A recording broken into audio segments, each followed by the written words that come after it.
Hi, today I would like to talk to you about why docs as code peer review should be part of your dev cycle. So we're going to break down docs as code methodology and what do I mean by docs as code peer review. My name is Joanna Suau. I'm a developer educator at Infobip. A little bit of a background information on me. I've been a technical author for more than a decade, and I worked solely with software companies, so developer-oriented documentation is close to my heart, and I've got a lot of experience under my belt because of that. So as I mentioned, I work for Infobip. Who here has heard of Infobip? Oh, quite a show of hands. Good, good. Who here heard what Infobip really actually does? Oh, there you go. So in a quick recap, Infobip is a global cloud communication provider. And we release a bunch of messaging APIs. I'm part of the DevRel team, and I'm responsible for onboarding developers and making sure developers has as smooth of a user journey as possible using Infobip tools. Back to the talk. The aim of the talk is to basically show you how technical content creators and developers can work under one process. Because what we really are after, like both sides, what we are after is the amazing user experience, be it user experience using documentation or code. So why not work under one really smooth process? So let me tell you a little bit about the problem with the standard approach that I'm seeing, that I've been seeing over the years. The first problem is the main problem. We are usually locked, we technical authors are usually locked within the tooling system. And typically it is very difficult to have a source file and then to maintain the source file and to have a lot of reviewers, because at the end of the day, whenever you end up like having somebody review your process, you have to export the file, and you end up with a lot of files that are very difficult to later on incorporate into your source file, because you don't really have the source file as we know how it really is with other workflows and other tools. Tools like that are very often limited by license requirements, so not many people can actually access it. They are limited by software, so you actually need a special software to access that document. And at the end of the day, as I said, you usually end up adding manually everything that, like all the feedback that you gather, you end up having to manually add it to the source file. So yeah, to stress it out, there is no such thing as single sourcing with tools like that. You always end up having a lot of versions of one file.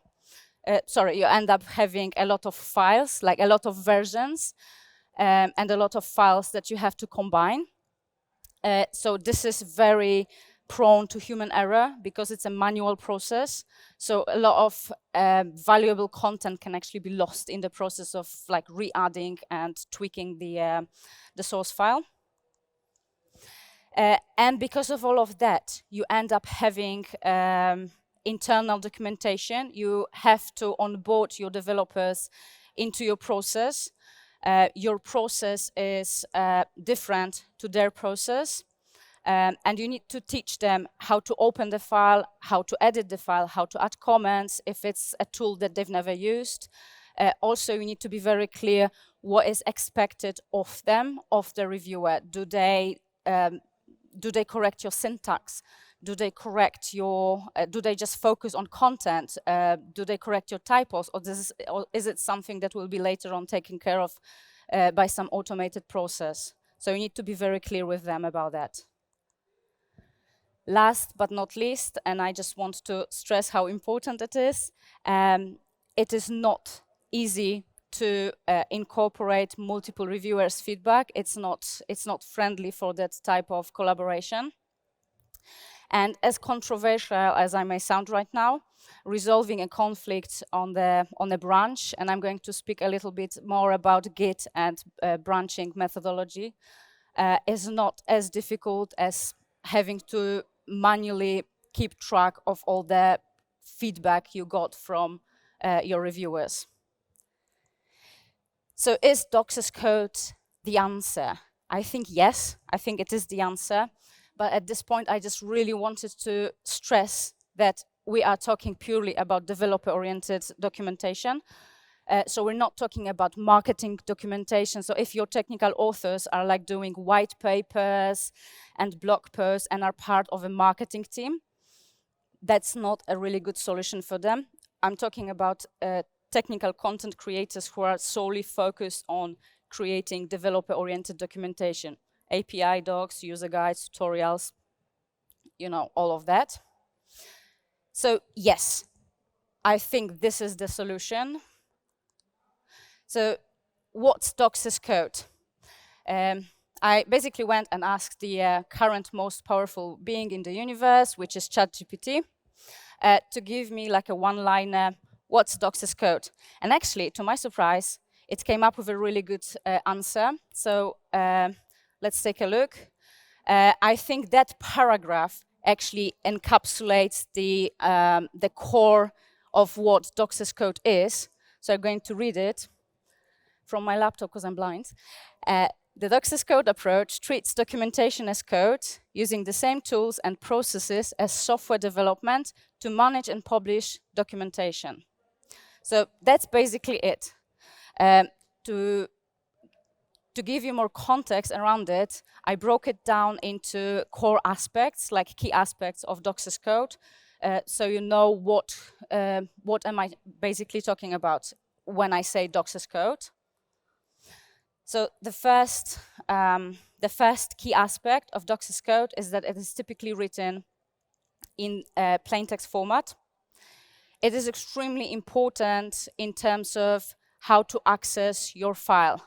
No longer you're constrained with software, so you can open it on using any equipment, using any software. You are not constrained by license requirements. Anybody can actually go in and open a plain text file and contribute. It is also very important because you would typically write it in Markdown. And Markdown is a wonderful thing if you're using tools that actually allow you to later on check the syntax. And your syntax essentially becomes redundant. Like you as a reviewer, you don't have to pay attention to it. Because it is done by an automated process. So let's say you are using VS Code, you write in Markdown, you have an extension, Markdown linter, and it just spits out all the errors. So this is something that a human reviewer, like you no longer need a human reviewer. They don't have to do it. It's done for you. So this is very time efficient for the entire reviewing process. So speaking of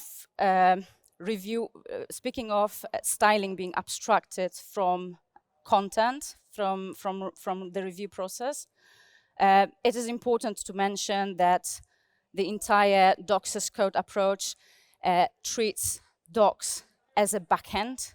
So your technical writers are no longer interested in the UI. They don't end up spending hours trying to add padding to a table in CSS that they're not familiar with.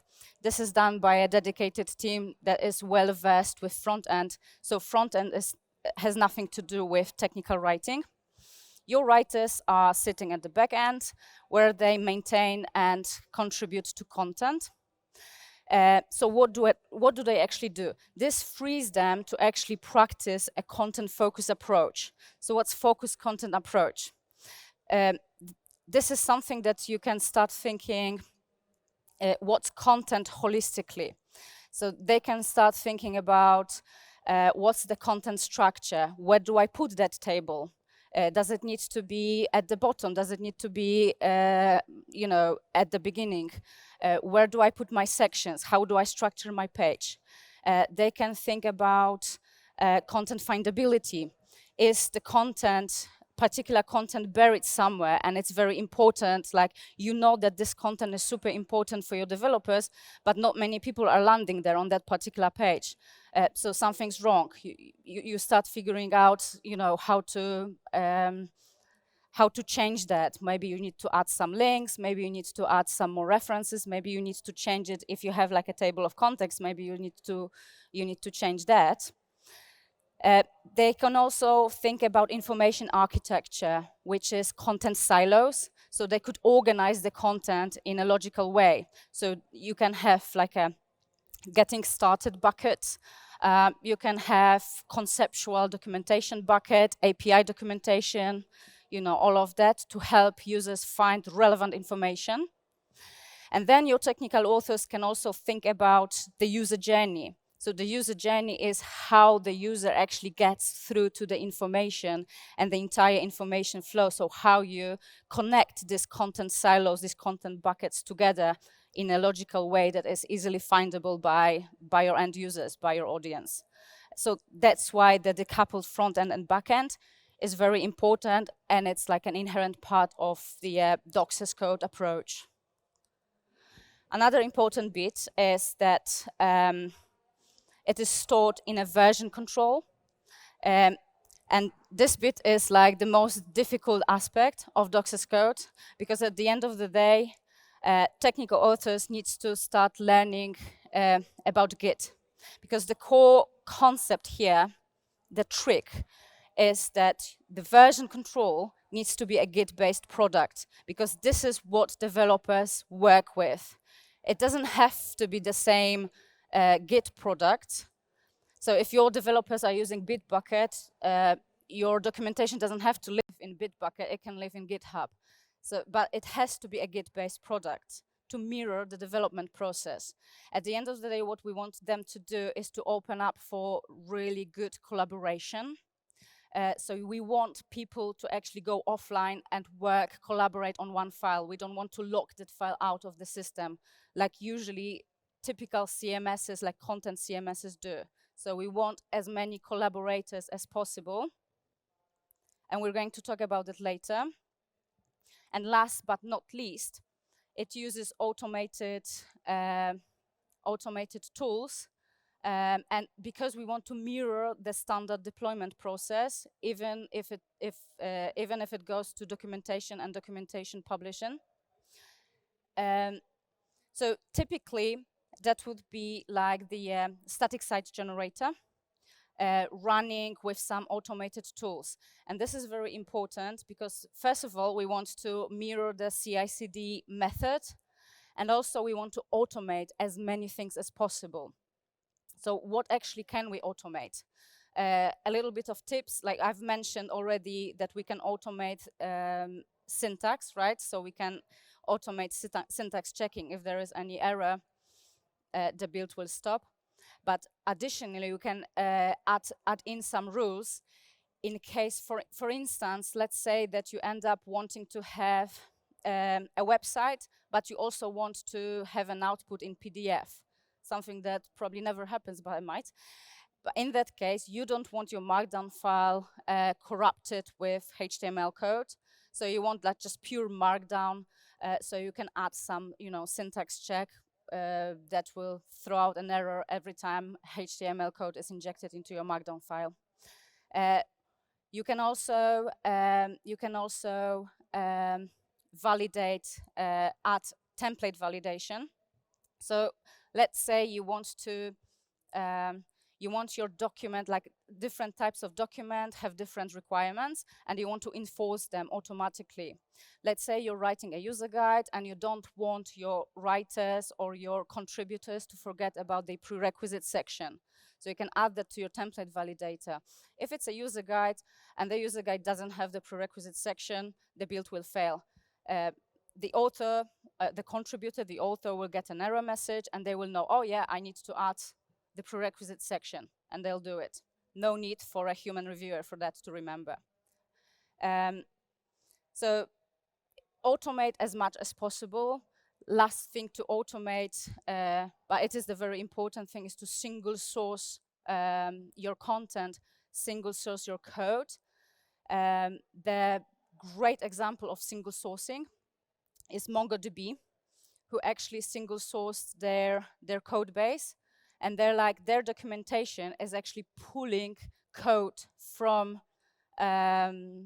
code base. So whenever developers update their code base, documentation that uses it as code samples is updated as well. It's like single sourcing heaven for me. So that was Dox's code in a nutshell. So you're like more familiar with the concept. Let's quickly go through the peer review and what are the key aspects of peer review. So what we actually came here to listen to. So as I mentioned, so this is built on the version control. So what you don't have is multiple files, right? What you end up having is multiple versions of the same file that you can like move around. So your content is not prone to be lost in the process. It encourages collaboration. So you want to invite as many collaborators as possible. Typically, what you would do as a technical author, you would go to a developer that created the feature, and you would ask them, okay, let's do a handover, tell me about the feature. And yes, they will do it, but it's like going to a parent and asking a parent to be very objective about their child. It's not possible. So what you could do with Dox's Code approach, with the Dox's Code peer review approach, you actually invite as many reviewers as possible. So you go to your testers and you ask them, okay, so what is really happening here? Like, are there any constraints? Are there any limitations? Did you have any hurdles to go through? They open up your documentation into a different context, right? You go to your POs, you go to your PMs, you ask about what was the real problem that the customer had, like what triggered that function. You have more context to go on, so your documentation is actually gaining on quality, right? It is not one-dimensional, it is now multi-dimensional, very comprehensive documentation. And this aspect is going to be loved by developers in the audience. So basically, we want technical authors to use the same review tools as the developers do. And that invites two-way collaboration. So you will be their reviewers, but now technical authors can be your reviewers as well. Think about everything that goes under radar in terms of reviewing. You've got your inline code comments, you've got your README files, release notes that you release maybe on GitHub as part of a README file. You've got your documentation tags in XML project or description tags in your YAML files. This is all can be now reviewed by a technical author, which is awesome, right? So your developer, like super strictly developer-oriented documentation that nobody actually touches and is used by other developers, now gains this additional flavor because it's been reviewed by a technical author. And one but not least, this is all done under one process. And that process is an industry standard. And let's face it, a lot of technical writers that I know, including me, we've worked within that, like not a part of that process, but separate to the process, knowing the process. So we are familiar with the process because we work with developers. They are telling us stuff. So why not be that, why not be part of that process? And this is very time effective, cost effective, and approaches like a whole new level of collaboration. So how can we actually incorporate Dox's code into a developer cycle? So the main concept of Dox's code within a dev cycle is that you have your documentation and you have your code, and both of them are incorporated into a universal environment in a similar manner. So this is an example of a simple developer lifecycle. So you start with your planning, right? You have your planning phase. Then you do your mock-ups. Then you start implementing the code. Hopefully, you do some testing. or not, but hopefully you do. Then you release it, and your code enters, naturally enters the maintenance phase. So how do we strap documentation cycle? When do we start writing docs? When do we review them? Like, how does it work? Let's take a look. So basically, the idea behind docs as code approach within a dev cycle is that it runs parallel, and it's similar to developer cycle. So when you start planning your release, you invite your technical authors, or you just send them recording of your meeting, so they just can skip irrelevant parts. But they are aware of the planning stages. They can already start identifying which documentation is changing. Is there any new documentation that needs to be created as part of that feature? And which is also something very important, they can measure the effort of documentation. So both sides are aware of the timeline of deadlines, like how much effort will it take. And documentation should be measured, like could and should be measured, and it needs to be enforced. So then during your mock-up stage, documentarians can take the mock-up, use it, and create mock-up for their own documentation. So this is part of their user journey. They want to create, the best documentation skeleton possible. Then they start writing documents. Obviously, they won't start writing as soon as you start coding. I'm just a sucker for symmetry. But they will start writing when you are ready to hand something over, and they'll start writing, and they just reiterate, and there's just adding stuff. Then you enter the testing phase, and obviously it will go through some reiterations. You will change your code, you will change your documentation, but it's just a constant collaboration. And you kick off the review process. You can kick off the review, like the code peer review and documentation peer review process can go in parallel as well. And once you're done, both code and documentation is released at the same time. And both of them access the maintenance stage. And this is important to add that the maintenance stage will look similar for both documentation and code. So you will have your documentation issues. If you have a typo or something like that, that's an issue. Also, we are open to suggestions. So code can have pull requests, documentation can have pull requests with some content changes suggestion as well. So both work the exact same. So let's now recap like key takeaways, so like key benefits for the developer cycle. So developers are very familiar with certain processes. They don't want to like work additionally, right? Same goes for technical writers. So the benefits here are we have the exact same process, right? So everybody is aware of this process. This is industry standard. It's time efficient because no internal documentation needs to be written because everybody is aware of the process. Code and docs are updated in parallel. So this is heaven for technical writers and developers, because you don't end up like reminding yourself, oh yes, we need to update documentation. You run to a technical writer and you have like 2 days to release docs. Everybody is aware of everything, so it's not an afterthought. Docs are not afterthought. And they are easily accessible. So it empowers everybody to be a contributor.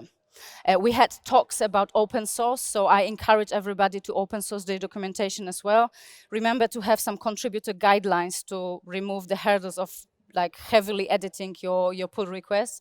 But open source documentation is a wonderful thing that we should aim for.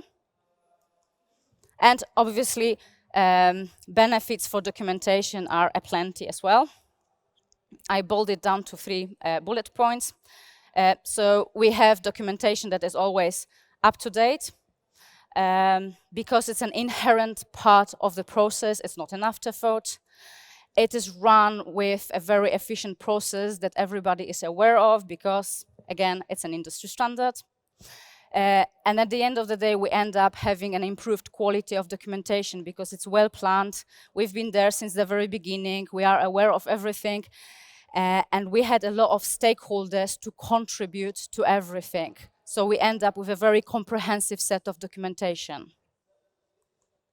Thank you very much. Thank you for listening to me. I hope you found this talk useful. You can reach me at the Infobip booth if you have any questions, or write to me on any of the socials provided. The massive QR code there it leads to a blog post that lists all the resources, little links that I included throughout the presentation, with like the talk summary, including the slide deck. Thank you very much.